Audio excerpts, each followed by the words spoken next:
haven't really seen people talk about the framework around leadership. But if you want to run a company where you don't have to do everything and you trust your team, you're going to have to teach your team how they are going to become leaders themselves. Versus I think where you're coming from is leading in a way that brings out the most of that person, not how can I get you to do your best. We're here to own. You have to own your position, which means owning it means that you have to pay the price of the goods and the bads. You own the goods, rewards, but the bads, you're going to have to own them. You're going to have to then take responsibility. And here's how you take responsibility for it. Because if you do everything for them, you're teaching them that you cannot survive this world without me. Mm-hmm. And that's not what is great leadership.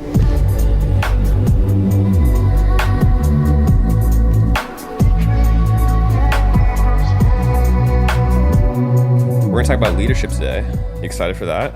Let's do it. I think a lot of people talk about leadership a lot, but I think this is going to come from a different type of position in most people. I think people are always like, be a better leader and lead your family better, and lead your company better, lead yourself better, right? Mm-hmm. Like fill up your cup before you give other people. And those are all true, but I haven't really seen people talk about the framework around leadership and the ways to get the most out of the people that you're surrounding yourself with. So if you're an entrepreneur, if you're a parent, if you're a friend, which I think that's a pretty big market right there, mm-hmm. The way that you inspire people around you to be better is all how you actually provide the right leadership. And so I look back at, was I a great leader when I was younger? And the answer was no. Did I know the skill sets to become a good leader? And the answer was no. And so I think when you're first in a position to lead people, and a lot of us, step into leadership roles before we step into like fatherhood, or if you're, woman, motherhood, right? Obviously, if you're a parent, you have to lead your family. Like there's no choice. Like you have to lead. But if you're a business owner before that, like I was, you have the responsibility to lead people, right? And so the beginning of my career, I got to a point where I did not know how to get the most out of people. And so then what I would do is I would then try to change them or micromanage them or stay on top of them. And then when they wouldn't do what I wanted, I would get frustrated, right? I think you see a lot of similarities in that. Like, have you seen that in your life at all, or anything that's happened with you? Yeah, when I think of leadership, it's in my head a skill set that takes a long time to develop, and people have those characteristics. So maybe naturally at the beginning, they're good at it. But if they're not, to answer your question, yes, it's almost as if the person who's trying to lead is leading in the way that they know how, versus I think where you're coming from is leading in a way that brings out the most of that person, not how can I get you to do your best versus how can I get you to do your best. Does that make sense? Yeah. And that's why I think a lot of people, they always say the first thing is like, you can't pour from an empty cup. You have to first lead yourself, right? So if you think about like leading yourself concept, it's like, well, if you're not able to actually come into a situation where you have energy or you have anything left to give, you're not going to be able to lead people. You're just going to be irritable. You're going to be, maybe you're sleep deprived. Maybe you're overtrained. You're exhausted. And we've all been there with Ironman training and things like that. And so it's like, okay, well, how do you show up every single day, even in different situations where you can give the best of yourself? That's not a really easy answer because there's different scenarios, right? There's, how do you show up well when you're stressed? How do you show up well when you're not stressed? Those are two completely different things, right? And so everybody can understand like, well, I'm in a good mood, I can show up, right? It's like, that's like the people on vacation, they're so happy and they can show up at that point, right? Yeah. But when things are going wrong and when life is beating you over the head and you are scared, you are fearful, you are all that, then how do you still show up for your team? How do you still show up for your family? And that's why I see not many people talk about. So this podcast, we're going to dive into the things I've learned, and it's not conventional. It might trigger some people, and it might get some people to, not agree with how I do it, but I vetted it. And the way you can look at it if you're a great leader is to ask the leader, how many people have you impacted in their life, right? And the people that disagree, usually you ask them how many people you've impacted, and they're like, not many, right? The people that have impacted the most people, you would think they'd done something. But actually, this is about what they didn't do that is more important.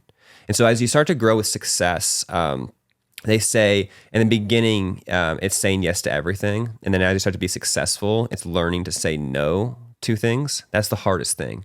Because when you're coming from a lack of, you're saying yes to everything because you have a lack of it. When you have an abundance of things, you have to then pick and choose what to say yes to and what to say no to. And so the better you get at saying yes or no to things, the more leverage you'll have, right? And so the way I've taken that to leadership is I remember when we first hired you, I scared, fearful, didn't lead myself first, right? I was kind of a paper in the wind. If the wind was heavy, I would be flowing. If it was nothing, I'd be stable, right? And so I've learned, I was like, wow, if you teach people how to treat you, they're going to respond to how you teach them. So if I teach you that I'll take care of all your problems for you, you're just going to wait for me to do it, right? If I teach you that I'm not going to take care of your problems for you, and I hired you for a reason, and you got to do your job, it changes your whole entire capacity of what your job looks like, because you're like, well, yeah, no, like he's taught me, he's not going to step in. So like, I'm going to do the job then. I'm going to take it over, right? Because nothing's worse than you about to build something and then somebody else like, okay, let me finish it up now. And then you get to 80% and then it's like, okay, but go build that next sandcastle. And when you're close to it, let me come and build it again, right? The accomplishment comes from when the thing is built, when the checklist is off. I've completed the whole entire task. And too many people want to step in before the situation has made its way through the whole situation. So let me give an example. Let's start with leading a family, right? Me as a father, I've learned the best things that I've ever been taught were not necessarily what I was taught by my dad, but where he was actually absent, where I just had to figure it out, right? And some people are like, well, that's an absent dad. That's not a really good dad. It's like, I would disagree. Now, could he have done it in a different way, a loving way? And we'll get more into detail of that. Sure. But I would rather have a dad who is absent in situations than somebody who is overbearing and a helicopter dad. Because how could I live in this world when I get hit with torture and anxiety and things like that? And then I'm like, where's my dad? Where's my dad? Where's my dad? Right? It's like, you see people like that, right? Like where, like, I need help. Oh my gosh. Then what the first thing you do? It's like, I call my dad. Dad, what do I do? Like, I don't have any money. Can you wire me money? Like, and you know, those people are out there, right? Yeah, sure, buddy. I'll help you out here. Okay, great. Awesome. Right? So what you're doing is every time I feel a certain feeling, I rely on somebody else to help me, versus when I went through something, I didn't have that help. So it was just like, okay, what options do I have here? Okay, we have to learn a skill set. We have to learn how to develop myself. We have to learn how to deal with the stress for a long period of time that you're learning the whole way through, right? James talks about, let your trials have its way with you so you can build perseverance, right? If someone just comes and takes the trials away right away, doesn't really work that way. You don't see God doing that. And God's the best father of all. You don't see God stepping in whenever somebody is going through a hard time. Anywhere in the Bible, it's like, I got you. David's crying out to him in the desert, like, Lord, please, like, man after God's own heart, where are you? Please, like, deliver me from my enemies, blah, blah, blah. And God's just right there with him, but not doing anything. But he's right there with him. It's not distant. People think of that as like he's distant. No, he's right there with them, right? Yeah. Joseph's in the pit. Still not going against God, right? Where's God in that situation? Right there with them, but not doing anything. Yeah. Right? Just wait. Like we're developing right now. Just wait, right? You look at Job. His wife is even like, curse this God. Like, where is he right now? Like, you lost everything. Like, why? What does Job do? Like, no, I still have faith. And what does God do? I'm going to be right there with you, right? Yeah. Now you fast forward in those stories and God allowed those people to develop. And so somebody else tries to come in and play God in that situation. You don't allow that person to grow. And so when you're developing employees, you're developing children, you're developing friends, you're developing anybody, you teach them how to treat you. And so the way you teach them shows if you really want them to grow. Because if you do everything for them, you're teaching them that you cannot survive this world without me. Mm-hmm. And that's not what is great leadership, right? Great leadership is what? Turning people into leaders themselves. And so how do they lead themselves when they're reliant on something? That's called a follower, right? Mm-hmm. And so I think so many people actually deep down want to be a leader, but then they are developing only followers. And the best leaders create leaders because then they can step away and just let their team do what they do. Right. That goes again. That's business 101 in leverage. When you have a team full of leaders, like, do I ever bug you about anything? No. Jake, let's make sure Almost it's to a the point of focus. like, I haven't heard from him in a minute. This is okay. Well, I know he trusts me. I'm just gonna, and I take care of it. And it's funny because I think in the beginning you made a lot more mistakes when I was micromanaging you. I thought it was really interesting. I was like thinking about that last night. I was just like, wow, like Jake does not make any more mistakes anymore because why? Like he understands what I expect out of him, but more importantly, he understands what he expects out of himself. Mm-hmm. So you see how it could have been like, he doesn't make mistakes because he knows that it's my no, it's your standard. Right. Like I know you care about your craft. I know you care about what happens, right? Things could happen. But then I'll just ask you like, what happened here? And it's like, you already have a fix. It's like, I'm not going to dwell on it and be like, dude, what happened here? Blah, blah, right? Yeah. So I think like when people start to understand that, it's like, okay, well now you know what I expect out of you, but more importantly, you know what you expect out of yourself. And that's because I can trust you because I'm like, I hired somebody that cares about their work. Now, if you didn't care about your work and you're just like, okay, Right. cool. Like, yeah, he trusts me, so I'm just gonna abuse it. I would mention it to you, right? I'd be like, this is not what we do. So there has to be a standard, right? You have to catch it early. Yeah. You can't just let it to like, being a good leader means you get out of their way completely and don't pay attention. Right. Notice what I said about God. God is right there with you, but he's not in your ear and moving your arm like a puppet. Yeah. He's just right there with you watching. And then you make a mistake. It's not like he's like, got you. No, he's just like, all right, I'm here. Mm-hmm. What do you think? I shouldn't have done that. Okay, let's move on. Yeah. People think God is like a thing where it's like there's guilt there. It's like, oh, you made mistakes. See, this is why you need me. This is why you need, like, he's not that kind of, like, anywhere. If you read the Bible, like, nowhere is he judging at all. And I thought that was how he was. I was just like, gosh, I'm so embarrassed that I did these sins. I'm so embarrassed I did these things. Like, that's why God hates me. That's the devil. God's like, I've already taken care of this for you. I've already died on the cross for everything. Like, don't. I always have this quote with my family where it's, when you create a problem, don't make two. And what I mean by that is, let's say that you do something that I know, you know, that's against my standard. You made that one problem, right? Now, the way that you handle the problem, if you start making excuses, you made two problems now. You made the problem, and now you're making excuses for it. Now I don't have to just deal with the problem. I have to deal with now your mindset, right? If you start to feel guilt, I'm just a piece of crap, or I feel guilty because of this, right? You create two problems. Now you have to deal with that and your mindset, right? And so when you apply, like, when you make an issue, just don't make two. It's just own it, move on, get better. Yeah. We're allowed to make mistakes. Yeah. Like I'm so okay with if my team is making 80% of the right moves and 20% they're breaking. I used to be like, it needs to be 99. It needs to be 1% no mistakes, right? That's like the fear, but it's like, well, that means we're not pushing hard enough, right? There could be so many things that happen in some of the, like, the live streams that you do and other projects you do. Things could just happen, right?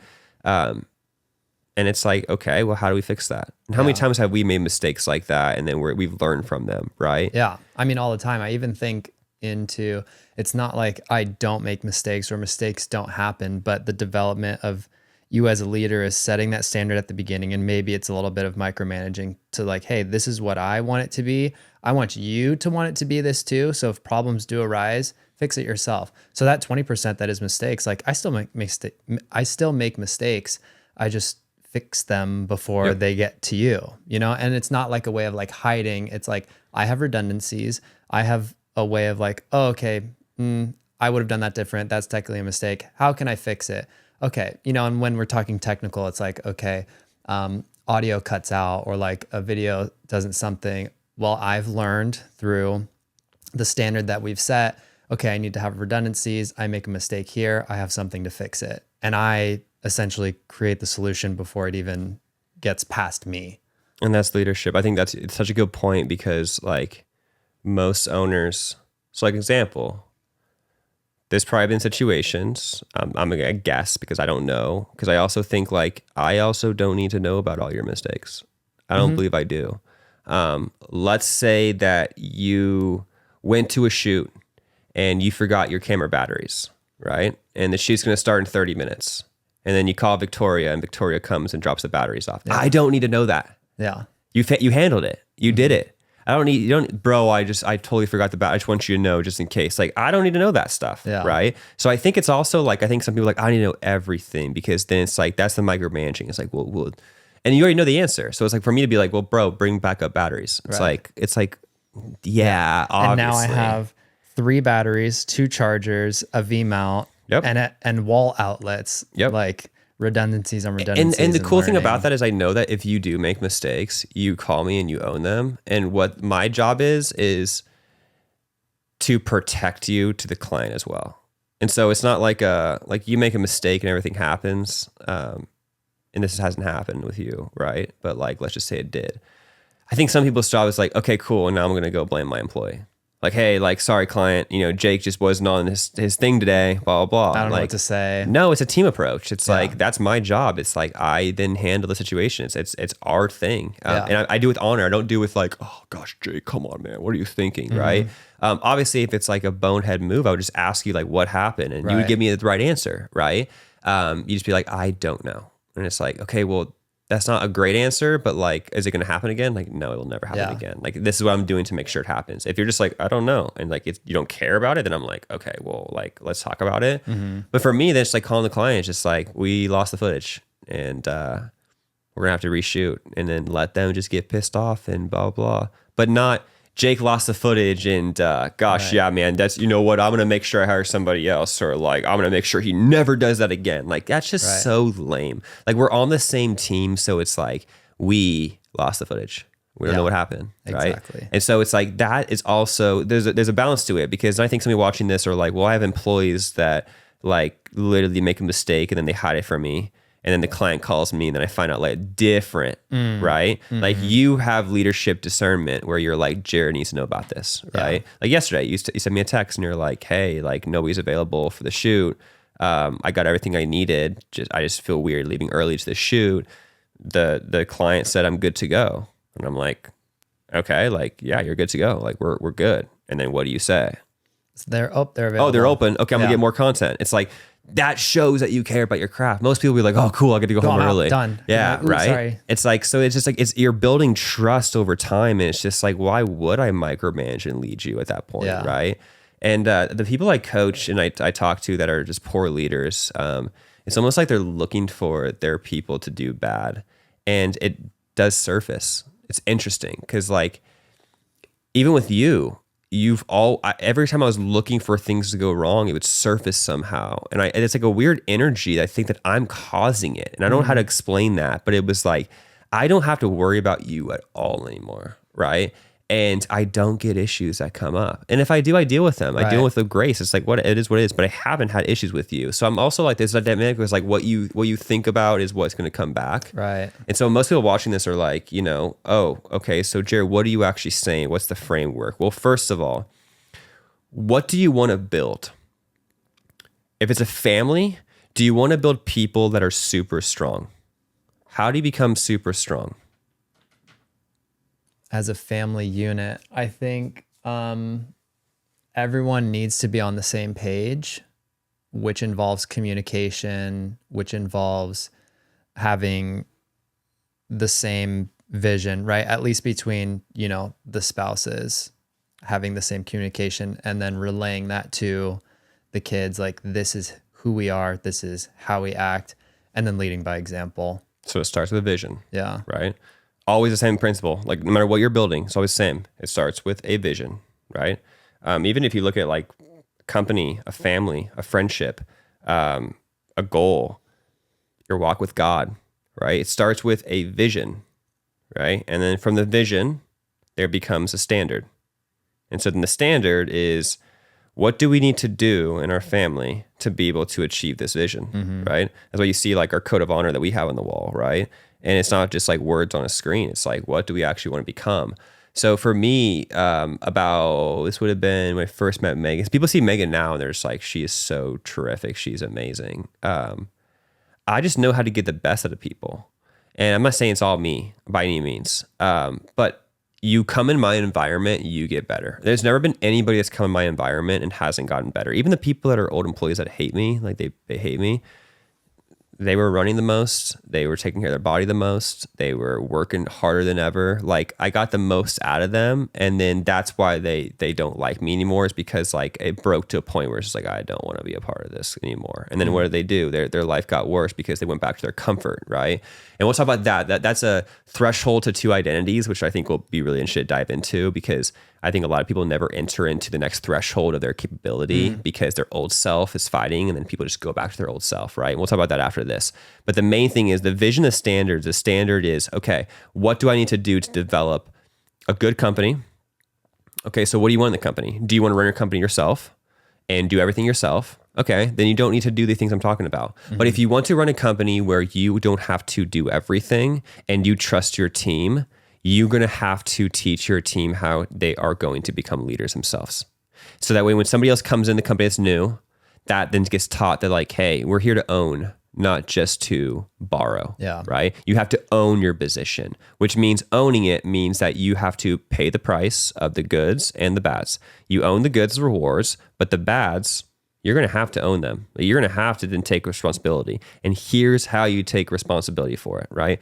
You know me, I'm not an excuse person at all, right? Like, I don't care who you are. If it's just excuses and you start to say that, that's just like, that's not for me, right? And why? It's not because I'm just like, ew, like, I think you're a gross person. It's because like you are harming yourself more than anybody else. You're so much more, you have so much more capacity inside of you if you just stop making excuses. And because when you start making excuses, you've answered the question. When you have a question in your head of why did this happen, and you just say, because I'm this person, or because of this, like, oh, because this person did it to me, right? You don't think about the other options that you can then solve the problems with. So you just turn off your brain completely and it goes nowhere. Yeah. So it's like people talk about, I think excuses are just like, oh, Jared doesn't like excuses because he has like weak minds. It's like, no, I don't like excuses because it doesn't allow you to actually learn the lesson. And therefore, the problem is only a problem if you don't learn from the problem. The problem is a blessing if you actually know how to develop it yourself. It's so, people don't understand that, because you look at anybody we talk to, they're successful. It's like, the problems tell them the most, right? Like when you are beat down, you have nowhere to go, you learn the most in that, right? That season of time is so important to let it have its way with you, like James again, so you can develop perseverance. Which really the translation of that word, which is interesting, I found out, was actually patience. So it says in James, it's like, let the trials come out so it can have its way with you, and that way you can develop perseverance. Perseverance to me means like persevere, like get through it, like almost go through it, right? Okay. Charging it. Patience is almost like, don't try to solve it right away. Stop. Think about it. What could I do better with it? What are my options here? And then have the courage to go through with it. So that word was so interesting for me, because I was like, wow, perseverance, like, let's go. Yeah. Let's go through it. Let's persevere through it. Patience is like, okay, I'm going through this desert season. What is God teaching me? What's my business teaching me? What's my family teaching me? Where do I need to get better at in this situation? So if you're watching this and like your family's breaking, it's a tell that something needs to get better. There's no other way your family is breaking, or your company is breaking, or your relationship with God is breaking, unless you're doing something that's wrong. There's no other way. And so it's like, okay, don't buy off the whole entire apple, but what are you doing? Look at yourself. I'll say this story because Megan, when I was having the hard conversation with her a few nights ago, where she was just so overwhelmed with the kids, and she's like, how do you want to have more kids? I'm like, I don't want to have more. I want to have like 7 more kids. Like, I want way more kids, right? And she's just like, oh my gosh, like I can't even think about 3. And she's so overwhelmed, right? And she goes, how do you think it's just always like a mindset stuff? Because she struggled with it too, right? She's learning as she's like getting to know me, because like I'm so consistent with what my mindset is with it.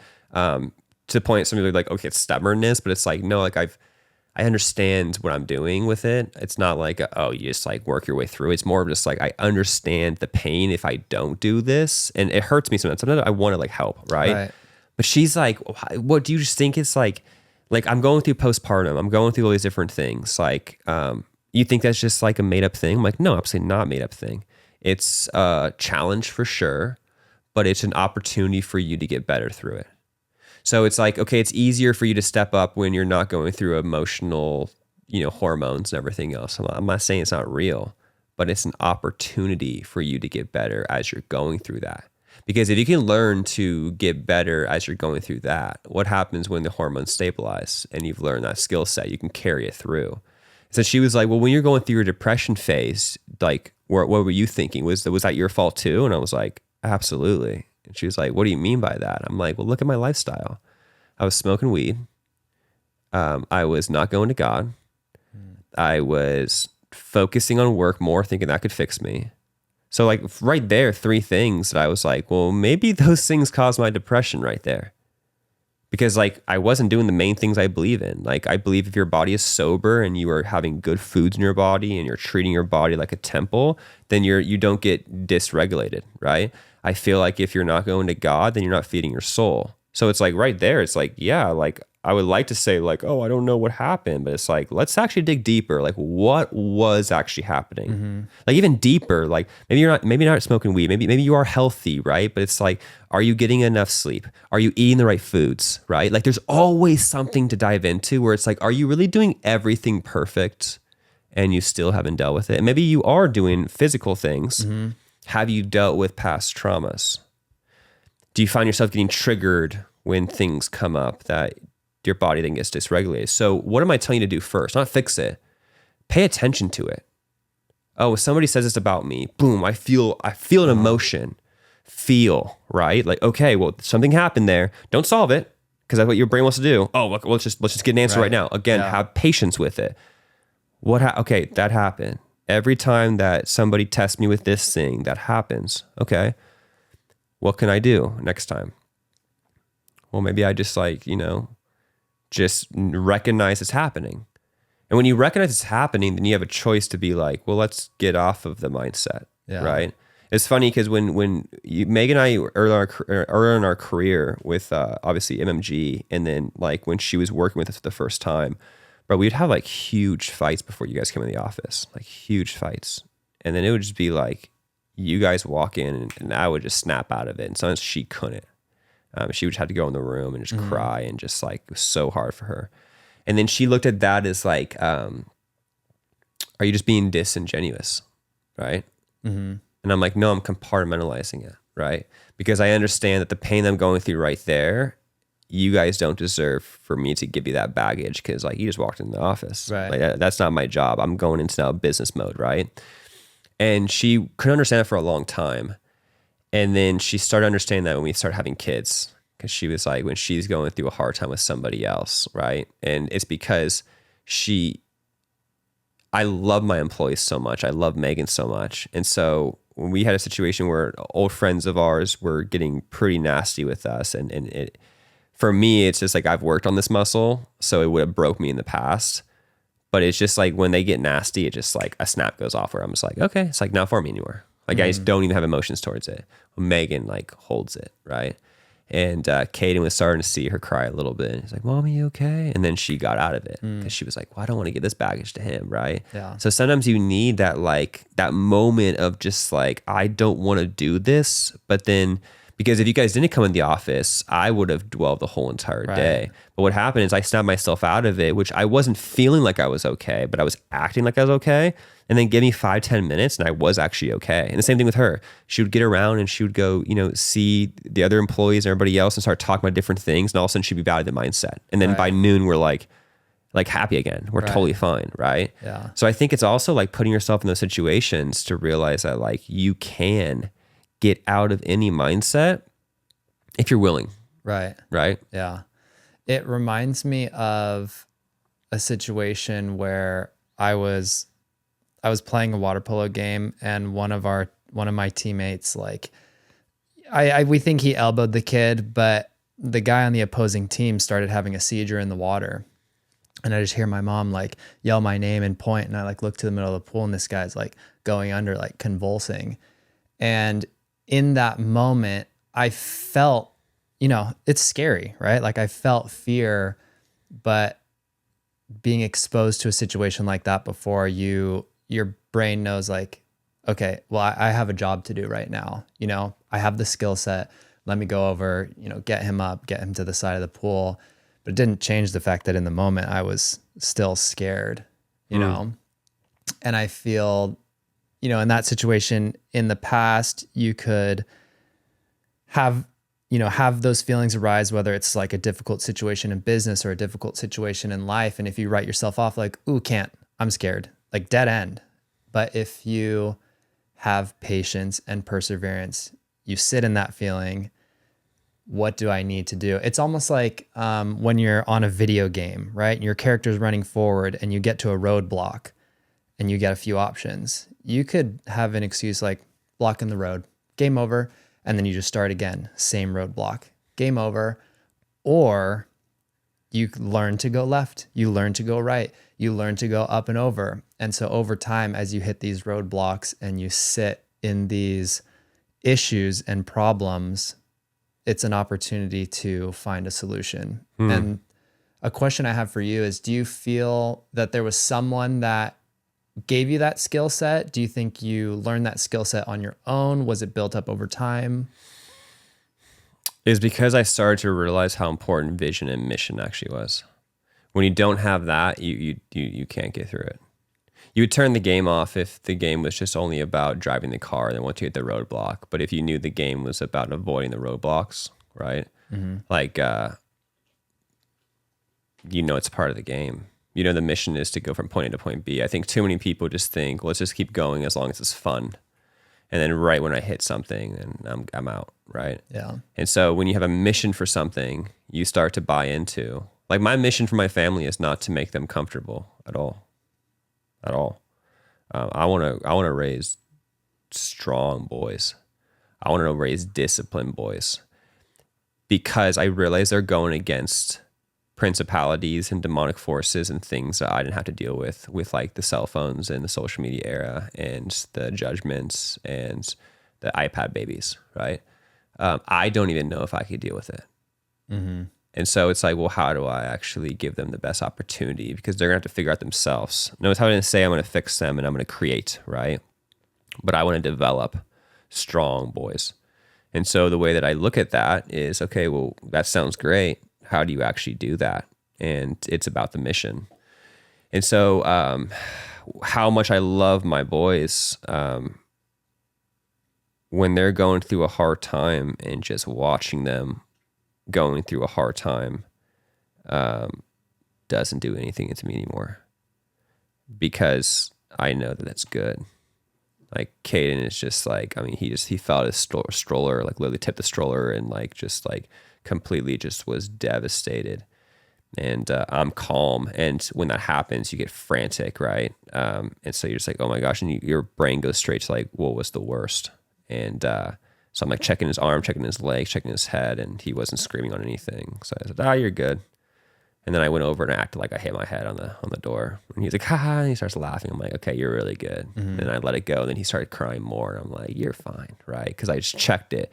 Versus if somebody is like, doesn't have that mission where it's like, hey, like this pain of him learning to fall over and do this is good. And he's only 2.5 years old. So like, that's the point where it's like now there's going to be a time where I see him on the basketball court or a sport and he's just getting absolutely beaten down by another kid.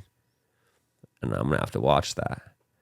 And part of me is like going to be like, gosh, I want to beat this kid so bad. But I also think like, he's got to learn that that's life. Unfortunately, it's a brutal life out there. You're going to have brutal people. And so when you don't have mission, you step in too soon. When you don't have vision, you step in too soon. And so especially like, I mean, the hardest thing, bro, for me, honestly, is the people that I love,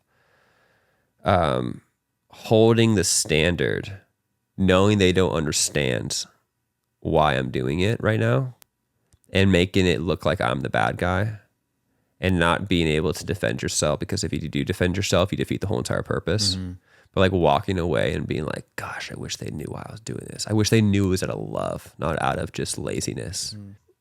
We've had people that have looked at the small parts of our relationship, like friends that were closer, that used to be friends, and would look at everything that Megan's doing and not see behind the closed doors of how much her relationship actually is like yin and yang, right? We really help her, but it's not my job to praise and be like, look what I do, you know, for the family, and look what she does for the family.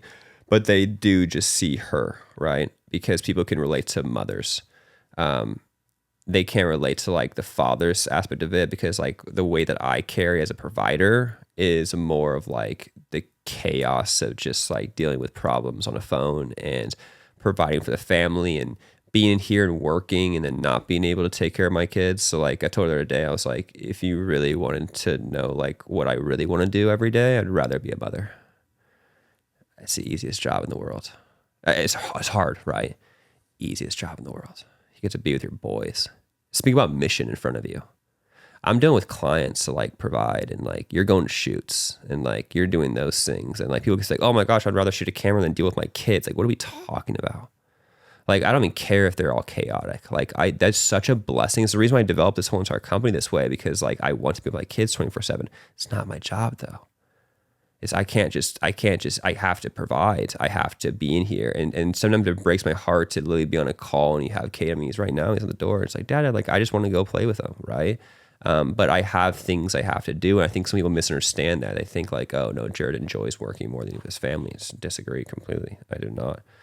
Next Wednesday, Megan's going to a doctor's appointment. I get to be with my kids for 5 hours, and I shut the whole entire day down. I'm just like, bro. And Megan's like, are you going to be okay? Because she's thinking about like, what if they're chaotic? I'm like, bro, I'm pumped. Like, I don't think you realize like this is like, I'm looking forward to it. And so I think people misunderstand a lot of times because they're so used to looking at the wrongs. And of course, every part you choose is hard. There's videos that are trending online right now of like men going to work, and they're like, the hardest time is leaving your kids and knowing that I won't see them when I get back from work and like they're going home, right? So on the one side, you have men that are like, I just want to be with my family and I'm not able to. And then on the other side, you have women that are just like, I just want to be away from my kids, right? What does that look like? That's just not understanding that you both have gratitude. So if I stay in the moment over here as a father being like, gosh, wish I could be with my kids, and I stay in that mindset, I will start to get depressed. And so instead I have this thing where it's like, this is an honor for me to do this. It's an honor for me to actually do these things. And every time I do that, it's an honor. It's an honor, right? On the mother's side, it's an honor. It's an honor to take care of this kid. It's an honor the kid pooped his pants. It's an honor, right? It's like, it's a mindset shift. And when you start to teach both sides, both mother and father, as a marriage together, that is what uniting into one actually is. Having individual roles within the relationship, you cannot have the individual roles if you don't have mission. And so if you don't have mission for your family, it's like, what are we trying to develop here? We're just trying to be a happy family. It's just so lame. Right. It's like, happiness is it's like the most fraudulent thing that's ever been sold to people, because a true happy life comes with anguish and comes with torture. It comes with the hardest times. I look at all the different things. I was talking to Megan about this. You knew this, but not many people know the story. When we had Jack, beautiful delivery, beautiful birth. It was magical. I felt like God was in the room. Holy Spirit was in the room. It was amazing, right? And then we get home, and then all of a sudden Megan just starts to like go into a seizure. And I'm like, okay. And we were, before this, we were like, how are we going to deal with 2 kids in her 2? Like, everybody's kind of like telling us it's going to be the hardest thing in the world. How are we going to deal with it? And so we're worried about that, right? She's like, I don't know how I'm going to be able to carry them and do all this different stuff. Like, I don't even know, blah, blah. She's like, you're going to have to like take Kate while I take them down. Like, we're trying to figure it out before it even happens, right? Which is the funniest thing, because like you deal with it as you go. You can never plan perfectly ever. And she starts going into a seizure, and we take her temperature, and it's 97. And then 2 seconds later, we take it again, and it's 105. And then it goes to 110. Then it goes to 115. And it's just like, okay, this is bad. And then her eyes start rolling back in her head. And the amount of fear that I felt in that moment, I'm just like, we got to get her to the hospital now. And she can't even move, so I have to carry her down. So I'm like, okay, well, I have a newborn baby. So then I'm like, look, just stay here. And I'm sprinting down the staircase with the newborn to get him in the car and put Kate in the car seat, which is downstairs on the 3rd floor, right? And then I'm like the whole time frantically trying to do it, being like, my wife might be dead upstairs because like I don't know what's happening, right? But I have to get the kids in the car. We can't just leave the kids in the house. And that's when I called you, and I'm just like, can you come and take care of the dogs? Like, we don't know what's happening. And so I'm sprinting upstairs, knowing my kids are now just in the car by themselves. And I'm sprinting upstairs, and I get Megan, we bring her down, and we were heading to the hospital. And there was other things that happened before that. It was just like, it was a few days from hell. It was just everything was hitting us. And I remember saying in my head, this is an honor. This is an honor. This is an honor. And I kept saying it and saying it and saying it. And because what did I want to do? I wanted to just like complain. I wanted to just be like, this is too much to handle. This is so brutal. I'm so scared. I'm so fearful. I might lose my wife. We just have a newborn kid. Like, I'm going, like, I could go there, right? Instead, no. Honor. This is an honor to take care of my wife. It's an honor that she's here right now. It's an honor. Like, I started going that mindset. Megan reaches over or no, we go to the hospital, freaking out, and it's pouring rain too, of course. Like, it's like so like literally foreshadowing. It's crazy. And so I just pull her to the front. They get her out, get her up. I go park the cars. I'm holding Kaden in this arm, and I'm holding them. I'm like just running in and everything else. And then I get there, and then we took some tests, and everything ended up being okay. And we're in the car, and it just was finally just like, she just touches me, and she goes, let it go. And I just bawled. And she's like, what do you feel? And I was like, scared and all that, but it's such an honor you're here. It's such an honor you're here. And I kept saying that. And then I fast forward a week later, bro. And then I was telling her, I was like, that was God's way of telling us, like, oh, now it's going to be easy for you. Because you dealt with that for a week. Mm-hmm. 2 kids are easy, right? You went through the threshold. So like now it's like having 2 kids. Like, we didn't go through that phase of like, oh, it was some people that take like weeks to go through the adjustment between 1 kid and 2 kids. We went through a brutal 2-3 days. And then it got to a point where we were just like, I get my wife, I get like a healthy wife. Like, this is easy now. And so again, it's like pulling the Band-Aid off quickly or slowly. They both hurt, but one hurts for a second and one hurts for 3 seconds, right? And so for me, it's just like pull the Band-Aid off on things and get into the mindset where you don't because it could have been, again, I had one problem, I solved it. It's an honor. It's an honor. It's an honor. I could have made 2 problems. Oh my gosh, I don't know what to do. Like, oh my gosh, like complaining and everything else, right? Now it's 2 problems. I don't want to feel more than I don't have to, but I want to learn from it. So the words you use, the mindset you use to go through times like that is when it starts to take, and then I get out of that, and I'm just like, what a blessing that situation was. Who would say that? Unless you have mission. Yeah. Right? And so I think people just don't really recognize that, like, your words and your mindset can change your reality so quickly when you start to choose positivity in every situation. But when you let the words, we talked about words before, right? If you let your words, and you can tell, have you ever met a very successful person who is happy that says negative words a lot? No. There's a correlation to that. They're just like exuding joy. Yeah, even when there's like a bad thing happening. Yeah. It's like, oh, blessed we have this food. And they're genuine about it. It's not just like I think somebody you have to fake it sometimes to get to that point. But then you look at the happiest, healthiest people, and you do not find negative words. You do not find complaining. You do not find pointing fingers ever. You find literally ownership, responsibility, and honor. Yeah. And so for me, it's I want to be that man. And so the way you model that is in the hardest times. So in my head is when things go wrong, I already know my mission is to honor what I wanted to do in those times when I wasn't going through the hard times. Because it all sounds good in everything, right? But then you're going through the hard times, and all of a sudden you don't do what I say. It's like, well, that's not a very clear mission. You don't have standards then. Because you're not doing what you're saying you want to do. Mm-hmm. And so many people like check your words, check how you respond to hard times. That's why my number one question when I'm hiring an executive assistant or somebody is always, what's the hardest thing you ever gone through and how did you deal with it? Because if they can't tell me the hard times they went through, it usually means a few things. That their parents or somebody has just called them the whole entire life. You can't work for this company. Like we go through hard times and we're ready to go, right? Or you avoid them, or you just really haven't had any hard times. I don't want to touch those people. I want people like you, and we get deep into your story and stuff, and like you haven't had a nice life.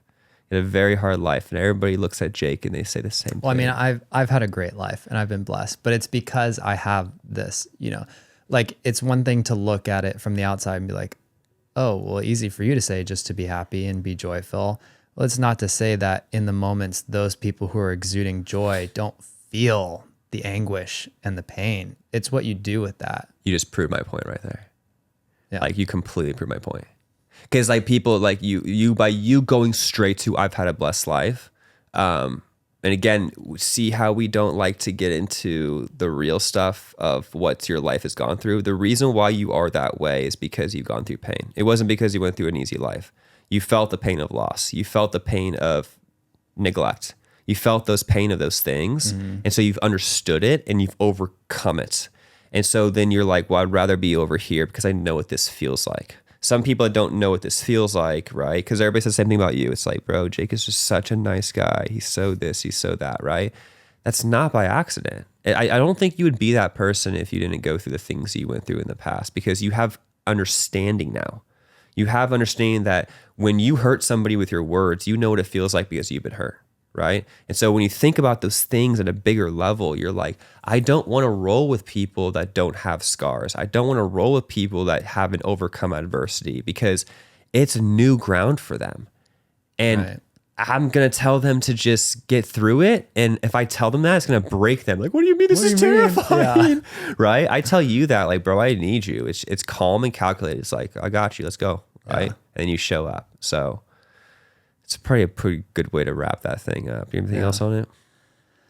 I mean, I think the analogy that started coming to my head towards the end is when people get on fire for their faith and they think that all the problems are going to be solved. Like, oh, that's it.